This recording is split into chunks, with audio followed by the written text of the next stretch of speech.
कोविड-19 को अभी तक सर्दी, जुकाम, सिर दर्द, गले में दर्द, बुखार और खांसी जैसे लक्षणों के आधार पर पहचाना जाता था।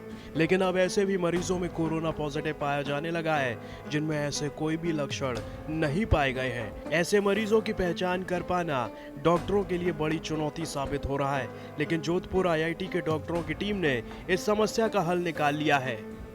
जोधपुर आईआईटी के प्रोफेसर सुरजीत घोष ने एक रिसर्च के आधार पर यह प्रमाणित किया कि जिन लोगों में सूंघने और स्वाद की पहचान करने की क्षमता खत्म हो जाती है, वो भी कोरोना के संक्रमित हो सकते हैं। लोग सिर्फ सोचता है कि ये लंग्स में इफेक्ट होता है, अदर कुछ नहीं होता है। बट ये जो वायरस इन्फेक्शन ये लंग्स ब्रेन में भी बहुत इफेक्ट होता है। इसीलिए हम लोग पेपर में भी बोला है जिनको ऑलरेडी प्री हिस्ट्री है, जैसे पार्किंसंस डिजीज पेशेंट है, तो इन लोगों के लिए we have to be careful. ये भी हम लोग बोला है जो स्मोकर है उनको भी हम लोग केयरफुल रहने के लिए बोला, क्योंकि ये जो HSCT रिसेप्टर है वो जो एक्सप्रेस होता है इसमें हमारा जो लंग्स का जो रूट है और नर्व और इवन ब्रेन में भी, तो वो को निकोटिनिक जो रिसेप्टर होता है, जिन लोग स्मोक ज़्यादा करते हैं वो एक्सप्रेस होता है, इसलिए उनका ज़्यादातर इन्फेक्शन होने का चांस है। प्रोफेसर घोष के मुताबिक 9 अप्रैल तक देश और दुनिया में कोरोना के ऐसे बहुत से मामले सामने आए थे जिनमें कोरोना के लक्षण ही नहीं थे। इसके आधार पर ही उन्होंने एक रिसर्च पेपर तैयार किया।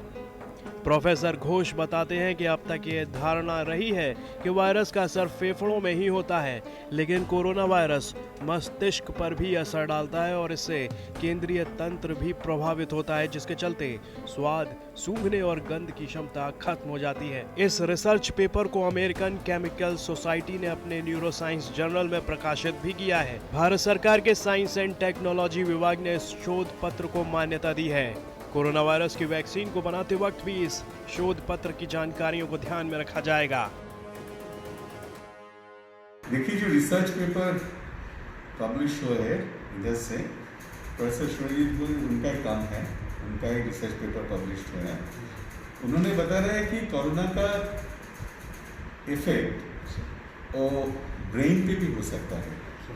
तो जो आदमी पहले जो एक्सपीरियंस कर रहा है कि लॉस ऑफ टेस्ट नहीं मिल रहा है, स्मेल नहीं मिल रहा है, वो कोरोना का भी सिम्टम हो सकता है। यही इस पेपर का मुद्दा है, इसीलिए कि वो इनिशियली पेशेंट्स तो असिम्टोमेटिक होगा क्योंकि उनके पास दूसरा कोई सिम्टम नहीं है। इस तरह का सिम्टम जब मिलेगा तो हमको वो इन्वेस्टिगेट करना है, उनको ट्रैक करना है, मॉनिटर करना है, क्योंकि ये कोरोना वायरस का जो प्रॉपर्टी है उससे वो स्मेल का, टेस्ट का जो पाथवे है ब्रेन के लिए, वो भी इफेक्ट हो सकता है। तो वही इनका पेपर का मेन कंट्रीब्यूशन है। कोरोना वायरस ने अब तक दुनिया के 185 देशों के करीब 30 लाख लोगों को अपना शिकार बनाया है, जबकि 2,06,542 लोग इस संक्रमण के चलते अपनी जान गंवा चुके हैं, जबकि 8,65,925 लोग इस बीमारी से उबर चुके हैं।